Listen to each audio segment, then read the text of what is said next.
Minister education ऐं ख़ासि तौर ते चीफ मिनिस्टर सिंध खे त मां पंहिंजी बजट जे स्पीच में असांजा काज़ी अहमद जा उहे उम्मीदवार जिन IBA टेस्ट पास कई PhD ऐं JST जी पंहिंजे ऑर्डरनि जे लाइ इंतज़ारु पिया कनि ऐं सरापा एहतजाज आहिनि। मां पंहिंजी स्पीच में बि चयो त बराए महिरबानी करे गवर्नमेंट खे खपे त हुननि ते नज़रसानी कई वञे ऐं छाकाणि 40 मार्कूं जेके पास मार्कूं उहे हिननि खयूं ऐं हिन ऐवान खे आउं थोरी इहा इंफॉर्मेशन ॾींदो वञा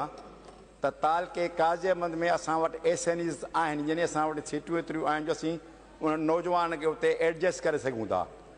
हिन खां अॻु हुननि प्रोटेस्ट कयो, पोइ प्रोटेस्ट खे ख़तमु करण लाइ मां उते वियो हुउसि और नौजवान असांजे मथां महिरबानी कई, प्रोसेस कयोसीं। ज़ाहिर आहे इन प्रोसेस में कुझु लंबो चौड़ो टाइम लॻी वियो आहे, तंहिंजे करे तव्हां हिन ऐवान जे तवस सां मुंहिंजी गुज़ारिश आहे ख़ासि तौर ते चीफ मिनिस्टर सिंध खे ऐं एजुकेशन जे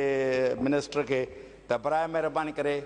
हिननि नौजवान जो मसइलो हल कयो वञे त जीअं हुते हू बेचैनी वारी सूरत हाल आहे, वीचारा असांजा नौजवान हिन गर्मी में हू पंहिंजो एहतजाज पिया कनि, उन्हनि जी बेचैनी खे असीं ख़तमु करे सघूं। तव्हांजी वॾी महिरबानी थींदी।